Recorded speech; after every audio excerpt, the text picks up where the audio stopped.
Alors bonjour tout le monde, shalom à vous tous. J'espère que vous vous portez bien malgré la situation actuelle.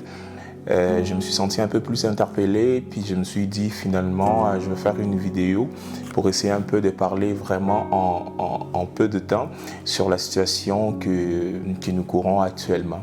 Alors je vais avoir quelques points que je vais aborder pendant cette courte vidéo. J'espère vraiment que je vais être très rapide, justement pour essayer d'éclaircir certains points.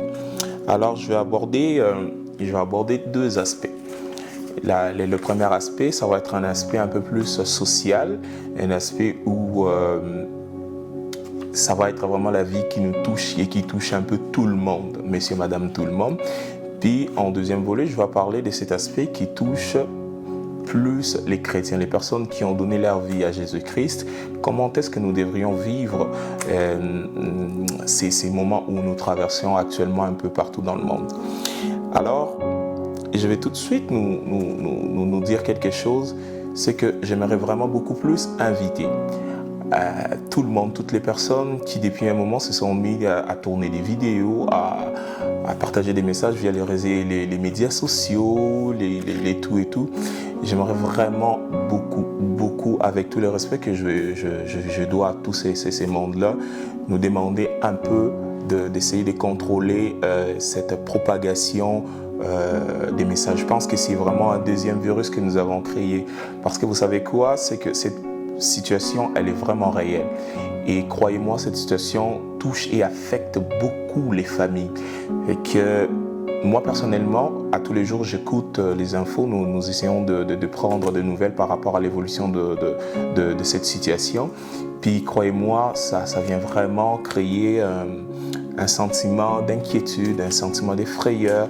Personnellement, je me tiens à l'écart de ma famille justement pour essayer de respecter toutes les consignes qui nous sont proposées par les gouvernements et les services publics de santé.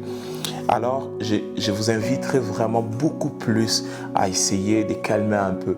Moi, personnellement, quand je reçois ces messages, puis que je trouve que ces sources ne sont pas vraiment fondées, excusez-moi pour les personnes qui me partagent, mais je ne mets vraiment pas mon temps dessus, parce que cela ne nous aide pas au moment actuel.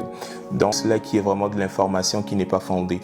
Et vous qui recevez ces messages-là, ne partez pas tout de suite à la panique, ne partez pas tout de suite en courant. Vérifiez les informations. Connectez-vous dans les médias. Les informations sont en continu. Moi, présentement, j'écoute RDI qui vraiment nous fournit de l'information en continu, les points de presse, toutes ces choses-là, justement pour essayer d'éviter de consommer n'importe quoi. Donc, arrêtons, s'il vous plaît. Arrêtez de partager un message juste parce que tu l'as reçu. Tu ne l'as même pas écouté jusqu'à la fin. Puis tu vas te mettre à partager ça sur tout ton réseau. Puis c'est vraiment de l'information, excusez-moi, bidon parfois. Et ces informations-là ne nous aident pas. Nous sommes dans une situation où les enfants sont affectés. Les enfants posent des questions à des parents. Puis les enfants ne savent plus quoi faire. J'ai été triste d'entendre un enfant dire « Maman, je suis trop jeune, je ne veux pas mourir, moi. » Vous imaginez un enfant qui commence à se poser ce genre de questions, puis que vous lui shootez une vidéo qu'elle ne sait pas, qu'elle n'est pas en mesure de gérer. Je vous assure que ce n'est pas vraiment aidant, ces genres de gestes-là. Alors, je vais partager, je vais déjà nous rappeler, je vais reprendre rapidement l'aspect social. Il faut savoir, c'est que toutes ces choses-là vont arriver parce que derrière toutes ces choses, il y a des institutions, il y a des organisations qui se veulent de contrôler le monde, qui se veulent de contrôler les systèmes. Personnellement, moi, j'appelle ça, c'est des mises à jour. Le monde présentement est en train de vivre une mise à jour. Puis, à chaque mise à jour, cela a des répercussions. Il y a certains systèmes qui ne fonctionneront plus correctement comme ils l'étaient avant.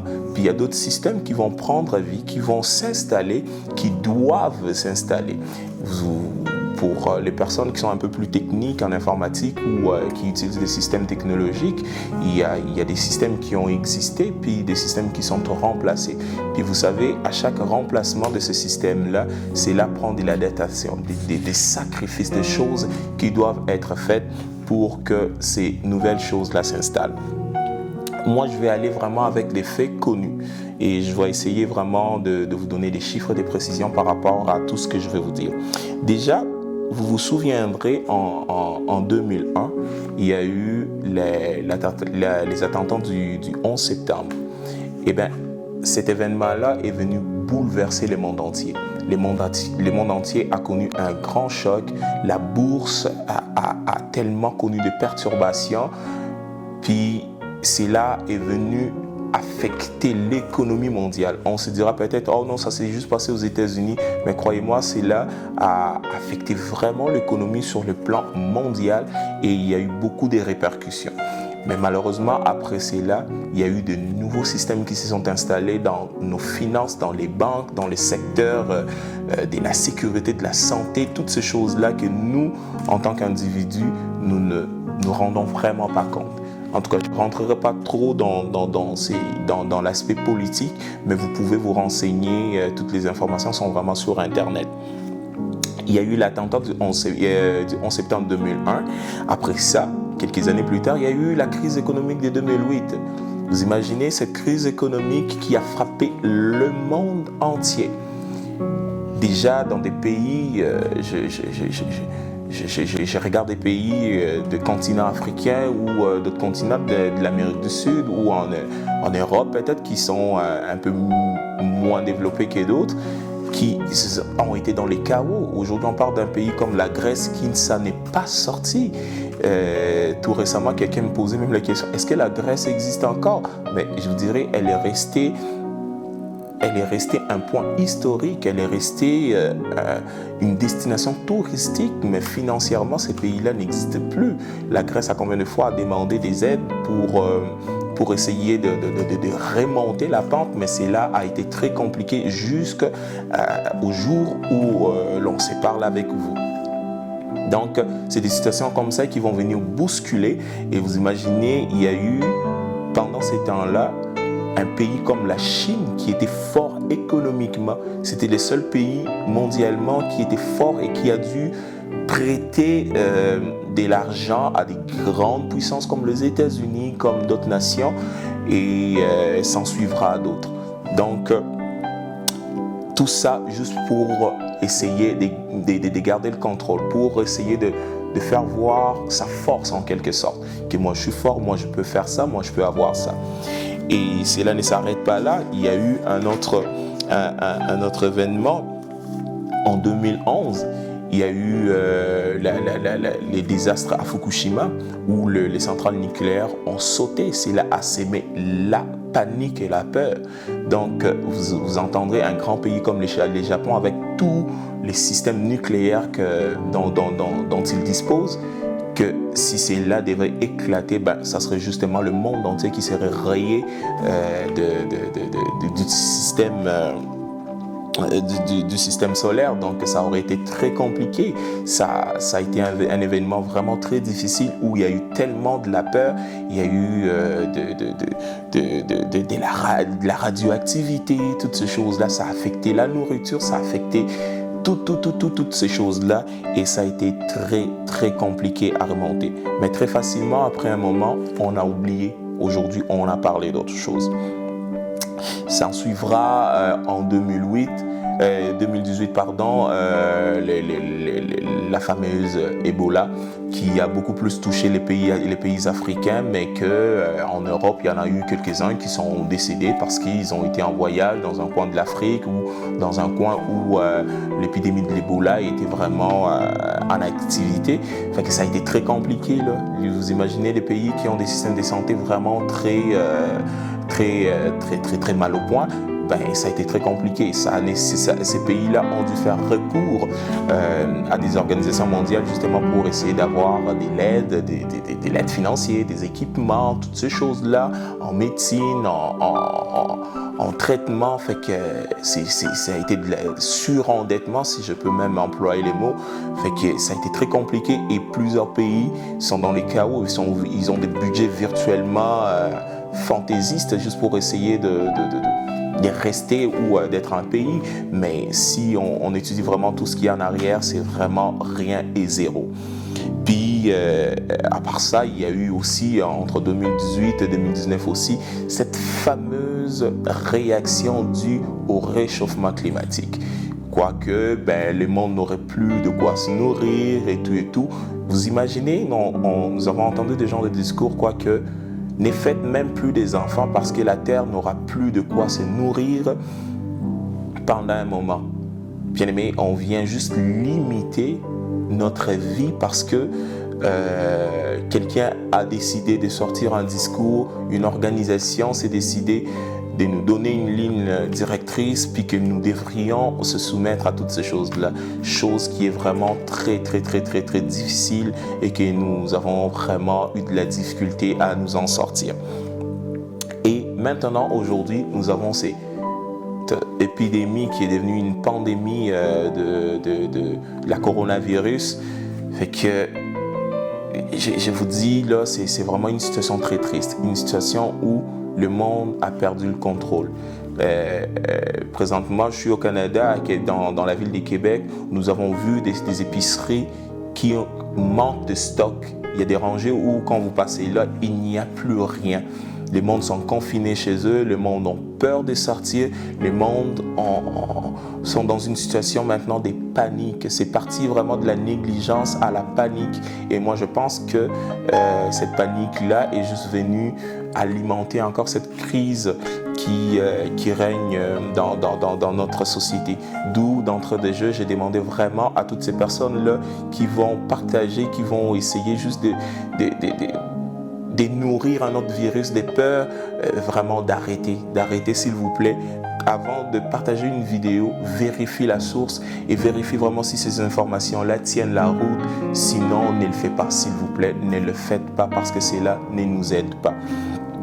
Le coronavirus, c'est quelque chose qui nous a vraiment pris en surprise.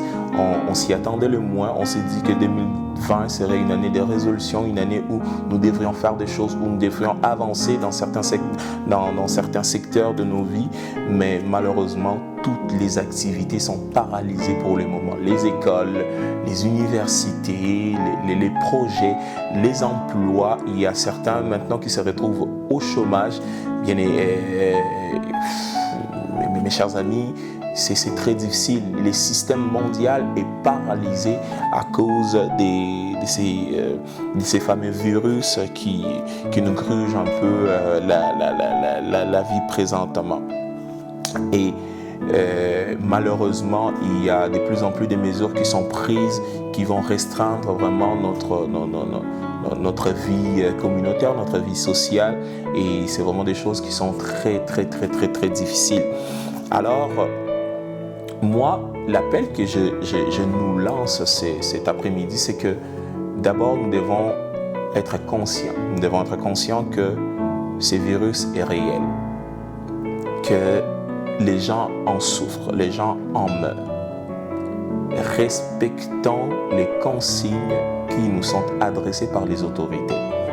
Évitez tout ce qui est évitable, au lieu de se ramasser dans une gestion qui va être peut-être un peu plus compliquée.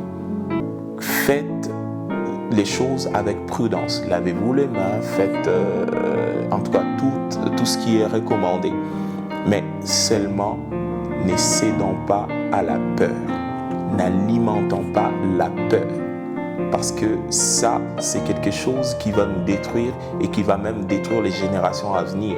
Parce que nous allons ramener notre peur de génération en génération. Dans le fond, le vrai virus, c'est la peur qui nous est propagée.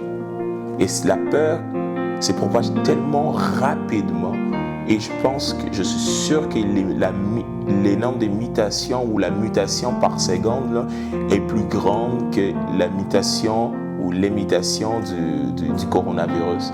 La peur nous détruit. Ne cédons pas à la peur, s'il vous plaît. Je venais tout récemment d'entendre encore les discours de Donald Trump et de M. Trudeau, qui disaient que non seulement les frontières vers les États-Unis allaient être fermées aujourd'hui à minuit, mais aussi Donald Trump a demandé au gouvernement canadien de renvoyer tous les immigrants qui essaieraient de demander asile. Vous imaginez les gens qui sont dans des situations très compliquées, dans des situations de guerre où ils font des demandes d'asile, mais l'immigration est justement paralysée à cause de ces choses-là. Fait que le monde est contrôlé dans toutes les directions. Et ça, c'est vraiment très, très, très, très, très triste. J'ai tellement plusieurs points que j'aurais aimé développer, partager avec vous, mais j'ai fait cette première partie justement pour essayer de prendre aussi votre pouls, et si vous êtes vraiment d'accord que nous puissions en parler un peu plus, on pourrait faire un live où je prendrai toutes vos questions, où on essaiera de répondre à toutes les questions et vous essayerez de me donner votre point de vue par rapport à la situation qui nous touche présentement. Donc j'ai essayé un peu de survoler quelques lignes. On a parlé de l'aspect social, de l'aspect politique, de toutes ces choses-là. Mais avant de terminer, je vais très rapidement toucher un point qui va toucher beaucoup plus les chrétiens. Chrétien, toi qui paniques, toi qui t'aimais à partager des vidéos parce que tu as justement peur, je voudrais te dire d'abord que tu devrais être heureux. Pourquoi heureux? C'est un peu comme la Bible dit, lorsque vous serez frappé au nom de Jésus, vous serez heureux.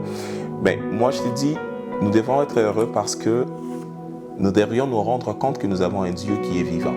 La parole de Dieu est réelle. La Bible nous dit, au temps de la fin, vous vivrez des moments très pires. Et malheureusement, je voudrais te dire qu'il y arrivera encore peut-être plus pire que ce que nous vivons présentement. Pendant ces temps de crise, ce que nous devrions faire, la première des choses pour moi, c'est d'abord rendre grâce à Dieu. Parce que la Bible dit, en tout temps, dans toutes circonstances, louez et bénissez le nom du Seigneur. Nous devrions rendre grâce à Dieu. Nous devrions en profiter pour lever la voix, pour proclamer le nom du Seigneur, évangéliser, faire voir au monde que la Bible, Dieu est réel, parce que nous sommes dans une société où les gens ne croient pas à l'existence de Dieu, où les gens ne croient pas à tout ce que la parole du Seigneur nous annonce. Bien-aimés, nous devrions en profiter, nous devrions être forts, nous devrions être dans la prière, nous devrions avoir cette position où nous devrions encore plus nous préparer, parce que les signes des temps de la fin sont tellement réels, palpables, sont tellement inévitables que nous devrions vraiment nous tenir encore prêts. Nous devrions implorer la grâce du Seigneur, demander à Dieu qu'il nous fasse grâce, qu'il sauve nos âmes, parce que vous le savez, notre salut dépend de la grâce du Seigneur et le salut est individuel. Nous devrions vraiment implorer la grâce de Dieu, demander à Dieu de nous soutenir, de nous secourir pendant ces moments et que la gloire revienne à lui pour tout ce qui sera fait. Mais en deuxième volet, ce que nous devrions faire aussi, c'est d'implorer la justice de Dieu. Parce que, bien aimé, il y a des choses qui vont se faire, qui vont dépendre des décisions d'une complicité d'un groupe de gens. Et malheureusement, ces choses-là vont venir nous toucher en tant qu'enfants de Dieu. Bien aimé, nous devrions implorer, invoquer, réclamer la justice de Dieu. Un peu comme ça s'est passé en Égypte. Vous savez, quand Dieu a fait des miracles par son serviteur Moïse, Pharaon s'en est ri, puis ses magiciens essaient de reproduire les mêmes choses, de faire les mêmes choses. Mais vous savez, à un moment donné, Dieu dit, là, ça y est, trop c'est trop, je veux maintenant le montrer, je veux frapper. Vous savez, quand Dieu s'est décidé de frapper, j'imagine même les moustiques, les bébés nés des moustiques étaient morts dans la maison des pharaons. Les bébés mouches égyptiens mouraient, des innocents sont morts à cause de la colère et de la manifestation de la justice de Dieu.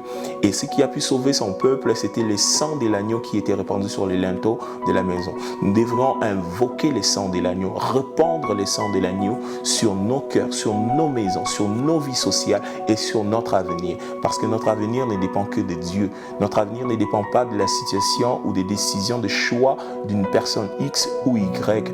Remettons-nous entre les mains du Seigneur. Soyons confiants en Dieu et le Seigneur va nous sortir de cette situation, un peu comme il a délivré son peuple de la main de Pharaon. En tout cas, j'ai prié que le Seigneur vous bénisse, que le Seigneur vous soutienne pendant ces moments. C'était votre frère Arsène Moutadila. Comme je vous ai dit, si vous vouliez vraiment, si vous voudrez qu'on parle, qu'on prenne un peu plus de temps pour décortiquer j'ai vraiment beaucoup à dire sur la situation qui nous touche présentement. Je serai disposé à faire soit un live ou une autre vidéo où je prendrai vos questions. Puis cela me fera vraiment plaisir de partager les peu que je peux avoir comme information avec vous.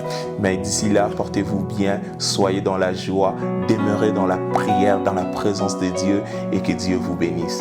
Ciao, salut tout le monde.